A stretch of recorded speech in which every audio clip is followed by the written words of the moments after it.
Mike Coscarelli and Gene Getman are social villains. We welcome to the show Mr. Milo Yiannopoulos. Mr. Yiannopoulos, how are you today, sir? Hi, how are you? Thank you so much for having me. Oh, absolutely. Thank you for giving us some of your time today, man. We appreciate it. No, you're welcome. You're welcome. Awesome, man. So let's start. We were kind of recapping this the whole situation here for our listeners. Let's just open this up and kind of get your side of the story of it, because there's a lot of conflicting news reports about exactly what did happen. People kind of were coming out of the gate and saying that you just were trashing Leslie Jones. You called her an ape, but then we kind of look back, can't really find a lot of those tweets specifically. What exactly happened that started this whole thing? Well, there's a reason that nobody can produce a tweet with me calling her an ape, because I didn't. And there's a reason that no news reports actually quote anything I said, because I did nothing wrong. It's a very weird thing. Twitter has this inciting abuse and encouraging harassment thing. It's basically garbage. It's a cover for them to wage ideological warfare on the kind of people they don't like. Funny, mischievous, naughty, dissident right-wingers and libertarians. They don't like us very much. And if you don't mind who you upset and you like to crack jokes, and you don't like feminism, and you don't like Black Lives Matter, Twitter will come for you. And they will come for you using a variety of bogus terms like harassment and abuse. The left has mischaracterized ridicule and criticism, both essential parts of discourse, essential parts of our literary history. A great, wonderful history of letters involving, poking fun at each other and having spirited debates. This is not a part of American public life anymore. Everything is so earnest and so serious, and everybody is trading off offense and grievance. It is garbage. And the left, and Twitter in particular, which has some of the most insane politics of any public company in America, characterizes criticism and ridicule as abuse and harassment. What I actually did, because there are no tweets from me doing bad things to her except cracking a few jokes, what I did was publish a negative review of her movie. Right. And now, apparently, journalists in America cannot dislike a movie with a black woman in it for risk of losing their Twitter account or getting suspended or being called a racist. Am I responsible for what happens in the comment section under my pieces? Must I now censor my movie reviews, lest somebody say something mean on the internet about one of the stars? Are we serious? That is insane. Justin Bieber doesn't get criticized when his fans cut themselves. Beyonce doesn't get criticized when her fans send death and rape threats to Taylor Swift. I'm a very prominent, commentator and columnist for a certain slice of American population. How dare they accuse me of being responsible for what millions of other people on the internet say? That is preposterous. And what the real objection I have with Twitter is that they are applying their own notoriously opaque rules utterly inconsistently, and the victims of those capricious decisions are always conservative or libertarian. Yeah, Milo, your point is well taken, and I think that's, before you came on, that's basically what we were saying as well. And you were right.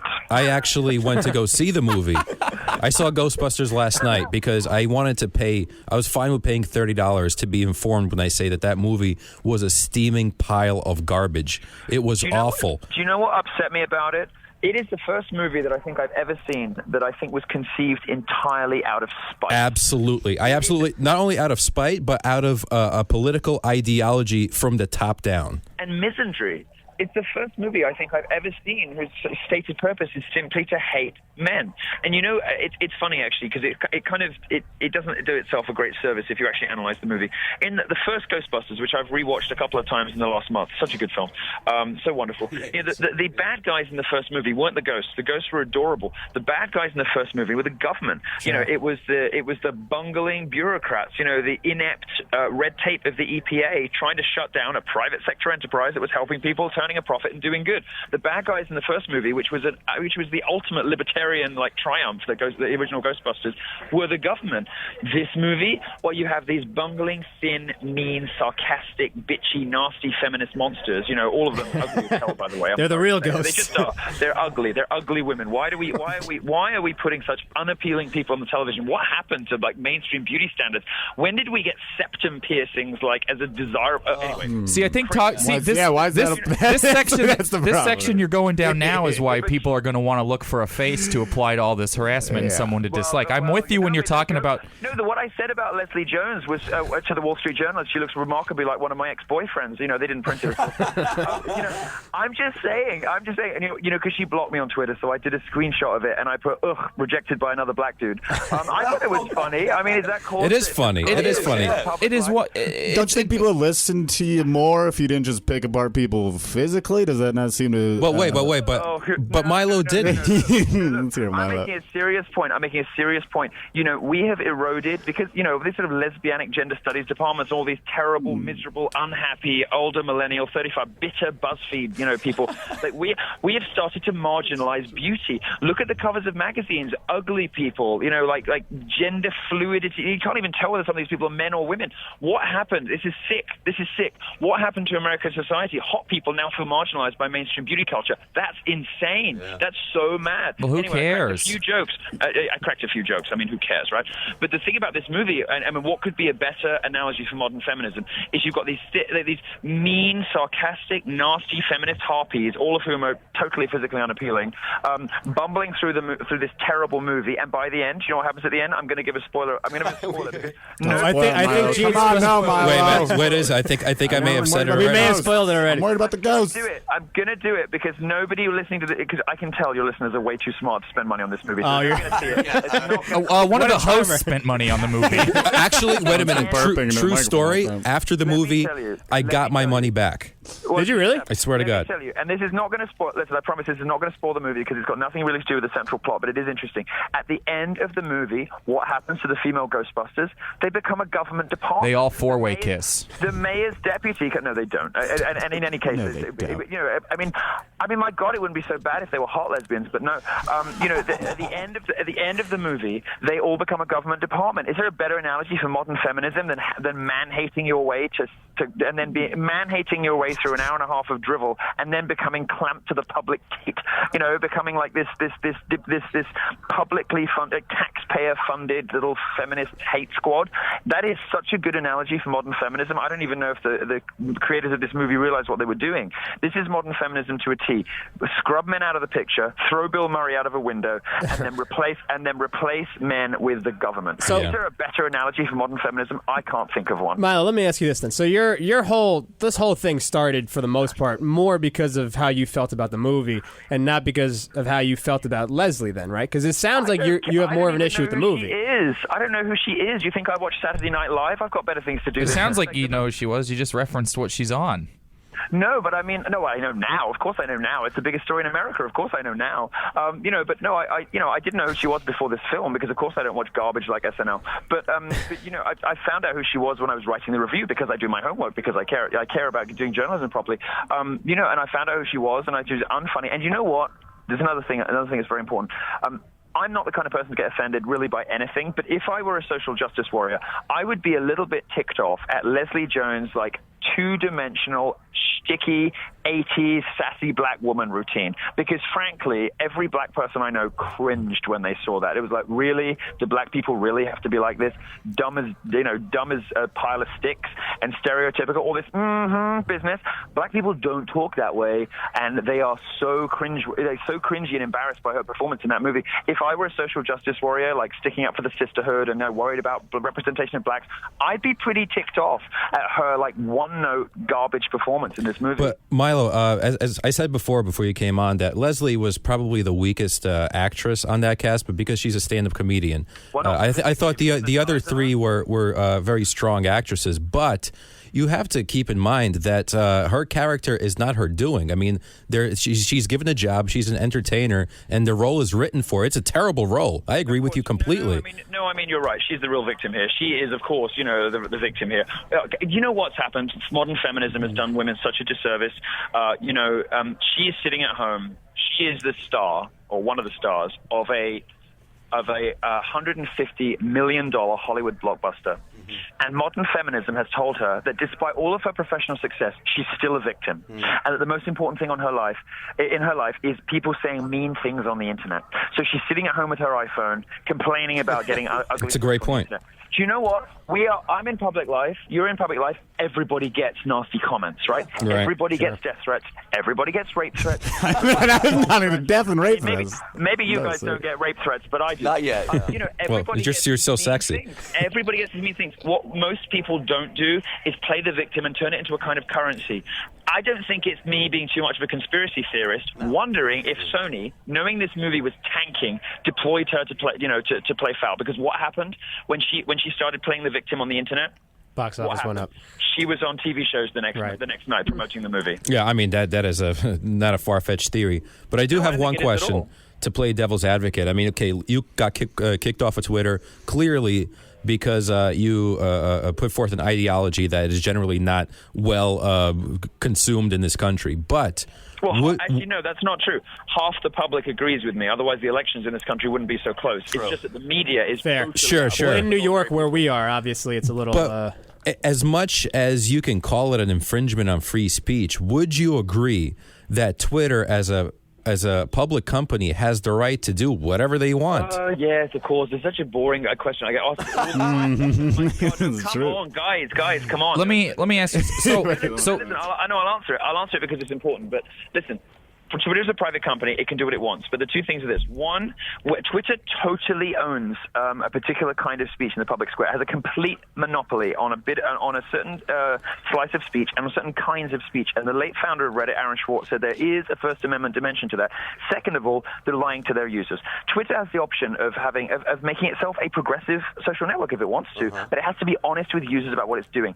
Jack Dorsey cannot tell Nick Bilton at the New York Times that he wants it to be the free speech wing of the free speech party and that he wants Twitter to be like a utility like water and that Twitter is a platform for expressing yourself, and at the same time silently and secretly and dishonestly censor conservatives. That is dishonest. It's a lie. He's lying to users. Yeah, Twitter has agreed. to choose.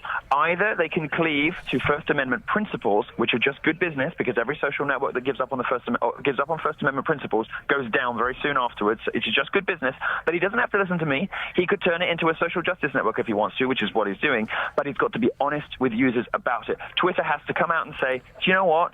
We like Black Lives Matter. We like feminism. If you are a conservative, you'll probably get banned sooner or later for making the wrong jokes. That's, of course they can't do that because they're shareholders and all the rest of it, but they really have to make a decision. My instinct is that the easy route for them, the right route for them, is to cleave to First Amendment principles. When they removed my verification marker, sort of slap on the wrist a while back, I went to the White House. I asked Josh Earnest, the White House press secretary. I said, what does the president think about this? And because I know that you can't enforce the First Amendment on private companies. And he said, and I was very surprised by this, he said the president will be the first person to affirm that a commitment to First Amendment principles is an essential ingredient in success of these businesses. That's amazing. I mean, can anyone believe the Obama White House even said that? Yeah. Nobody really reported on it, but I thought it was astonishing. And I would say this through gritted teeth, and I would say this like with my finger crossed and praying the good Lord will forgive me. Obama was right. Yeah, right. Okay, Must have taken a lot out of you. Barack or Malik? I'm Catholic. I'm going to get my cat of nine tails out any minute. I'm going to flagellate myself afterwards for that one. So do you think it would help you because you do have a lot of good points, and we were kind of agreeing with a lot of what you're saying now even before you were on. Do you think it helps or hurts your cause to constantly finish all of your good points in an undercutting manner by taunting or teasing the people with an opposing view, whether it's like physically or something like that? I'm not joking. Do you think people? I would listen to you, and I agree with a lot of what you're saying. I think it seems like a public relations, not stunt, but just move, like a short-term move. Yes. For them to kick you off of Twitter or whatever, but it's hard for me to continue. And I know you're a.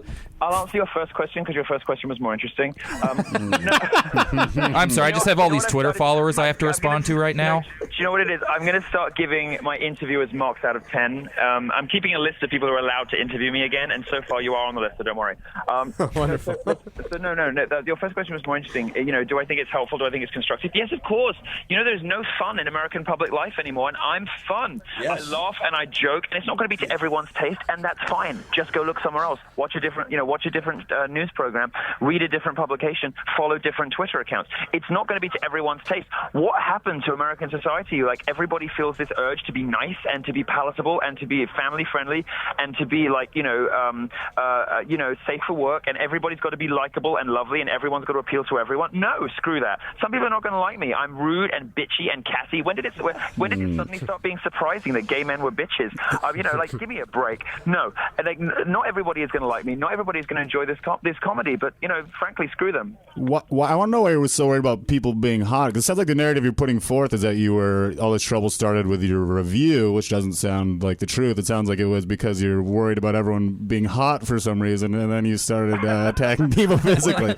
So what's your obsession with that, Milo? Everyone being hot. It's very important. Yeah, we should have a list of people who are hot, and everyone who's not hot can register for some sort of different list. Have like a hotness, like an armband where they could rank how hot they are in the We band. should have hot or not. That's how we should vote. Go ahead, Milo. I think presidential elections should be decided. I just want to know who's hot. And, on that basis, the Trump family should be sailing into the White House right now. Yeah. Well, Everyone except with the Donald. exception of the man sailing into the White Wow. House, every one of them should be sailing into the White House. Milo, can I ask you this? And then I know it's Sunday, so we'll let you go. But That's okay. for Leslie, she hit a certain threshold here where for her, in her mind, she said, all right, this is a little too much. I'm going to report, I guess, everybody who's tweeting at me right now and try to get them either banned Or then quit suspended or quit Twitter, right. Do you personally, you're a public figure yourself. When you had Twitter, I'm sure you had a lot of shit thrown your way, especially, not only as a conservative guy, but you're a gay guy also. So Yeah. people could throw that at you, like slurs. Do you have any kind of threshold where you would have been like, all right, fuck this. I'm either going to quit Twitter or start reporting all these people? Is there anything, if someone called you like a homo or something? No, I don't, and nor does anybody else. All these celebrities saying, oh, I'm quitting Twitter, people are so mean. They're liars. How long was it before Leslie Jones was back on Twitter? Less than 24 hours, because she had accomplished what she set out to do, which was play the victim, get press attention for her tanking movie, and then, of course, she's back. She's back. Well, did your wounds heal, sweetheart? Like, give me a break. Nobody has ever said I'm leaving Twitter and meant it. It's a lie. Sure. It's like Jay-Z. You retire, but you come back. All right. Thank you so Milo, much, thank you a lot, man. We appreciate it, and hopefully we'll talk to you again soon. Appreciate it. Thanks, care. man. Take care. Bye.